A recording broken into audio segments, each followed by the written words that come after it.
Hello, everybody. This is Frank with Iron Age News. It is Thursday, May 1st, and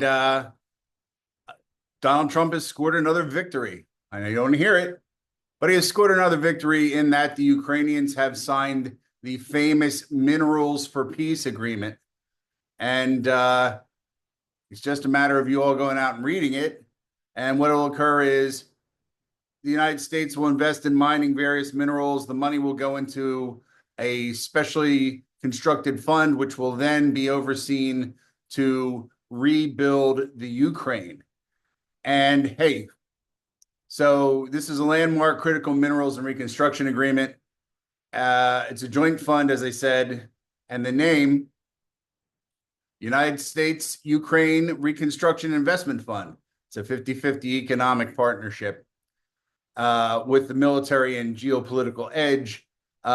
Ukraine, as you know, you'll see there's a map somewhere around here, holds vast reserves of strategic minerals. We're talking lithium, titanium, uranium, rare earths, materials that power smartphones, missiles, EVs, and all that kind of shit, and the green energy revolution. Now, through this deal, the U.S. gains preferential access to invest in developing these resources. But here's the catch.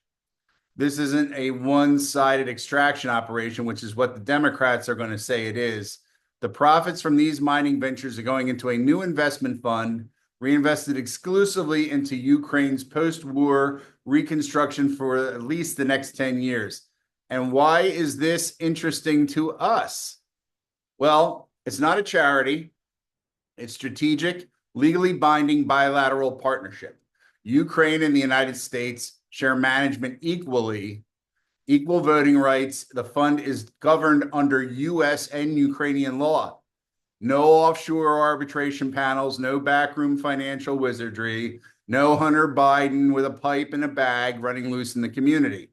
That's a huge contrast to, as you will remember, and it is still out there, which is what is the crazy thing, the Biden era BlackRock JP Morgan Reconstruction Bank, which right now is sitting in neutral. They had raised somewhere around $500 million during Biden's administration. They put the bank structure together themselves, BlackRock and JP Morgan. And did it look like a Pirates of the Caribbean ride? Yeah, probably it is, yes. Okay. Lots of craziness, lots of Ukraine banking laws, which who knows what they really are. You can see through a cinder block faster than you can see through that bank. It's still in existence, but it is in neutral since Trump got around. Okay. So Ukraine had little control in that model, just an advisory role. The BlackRock, Biden, JP Morgan crew, on the other hand, got to cherry pick, and cherry pick is all that really matters. Any and all deals that were to be brought before that council. If it was $100 million needed to make custom gold stationery, JP Morgan and BlackRock could do it. That type of thing, okay? So now you have the new Trump era deal. He doesn't even bother with that bank. It's an entirely different thing, people. Before somebody starts telling you differently, they are never going to meet in the street, these two banks, okay? Entirely separate. So learn the names when they come up. Okay, so this puts the Ukrainian state back in the driver's seat. With the BlackRock one, you're always going to have Zelensky. With this one, whoever takes over will be able to deal with the Americans. So you say to yourself, so what's in it? What's in it for the Ukraine, right? So here's the real benefits. First, Ukraine keeps full ownership of its natural resources. The fund only applies to new mining licenses, not existing mining licenses. So I guess BlackRock should have bought some licenses while they were doing everything else, right? Secondly, the revenue stays in the Ukraine. And third, it avoids any future debt trap. The U.S. has clarified this is not a repayment scheme for military aid. So what does Ukraine get? They don't get military aid.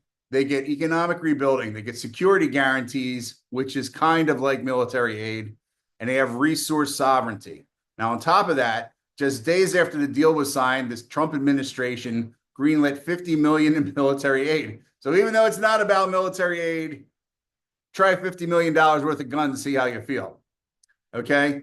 So the message would be rebuild your country, but stay strong while you do it. What are you going to do, right? So this agreement does more than just lay the brick and mortar for this. It is a strategic counter to Russia's aggression and Chinese monopoly on global critical minerals. It allows us to have an apportionment of the Ukrainian pie, as far as it's all going to get cut up anyway, in the mineral department. It also allows us to start drawing those minerals out faster than we would be able to do something, say, in the Arctic Circle or around Greenland or around Guam, places like that, which have bountiful minerals sitting on the ocean floor. Okay. Story for another time. So this is going to occur.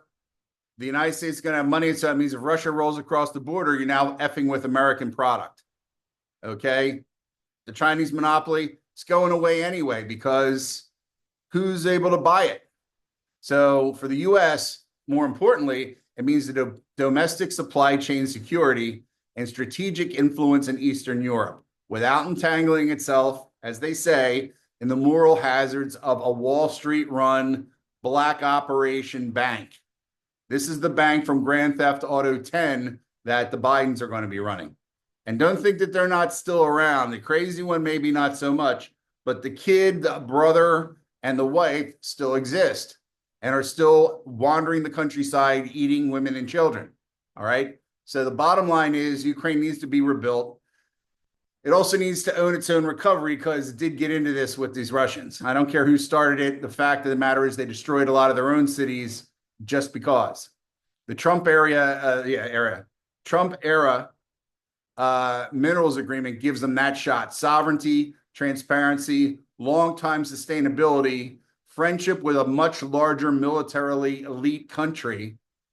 And this will replace the old corporate bank? I don't think so. I think they will still all go play in the dirty pond, because that's just how it is. You can't go out and attack that bank because it was put together legitimately under the Biden administration. So by doing this, this is a bold new model, and it is a bold new model. People say, oh, why wouldn't they go with the, well, why would you go with the other, Legion of Doom bank? Why would you not want to have something clean and open, which also allows for you not to have a permanent dictator? On the other side of this, which you don't hear a lot and was part of the original program, is the fact that Trump, when he spoke with the Russians, had that Ukraine mineral map out and said, hey, how about the United States will come into the Russian side of Ukraine, and we will do the same thing with Russia that we are going to do with Ukraine. Now, that was originally on the table. I don't know if it's off the table now, because who the hell knows what's going on with Vladimir Putin. But this is a blow to the EU and their silly little girl idea that they can run a military and fight a war against the Russians. Maybe they're going to continue to do it for a while. I don't know. But just name only having this thing operational is a big deal. Now, of course, they have to release the licenses, but I think that's almost a formality.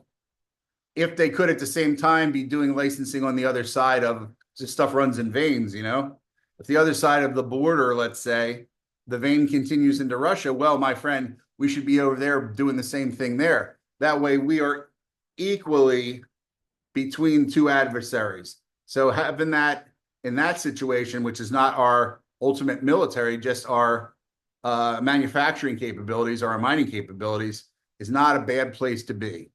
So, like I said, that being said, have a good day. When you see these banks come up on who's crooked and who's not, remember, two banks, Biden and Trump. Okay? Talk to you later on.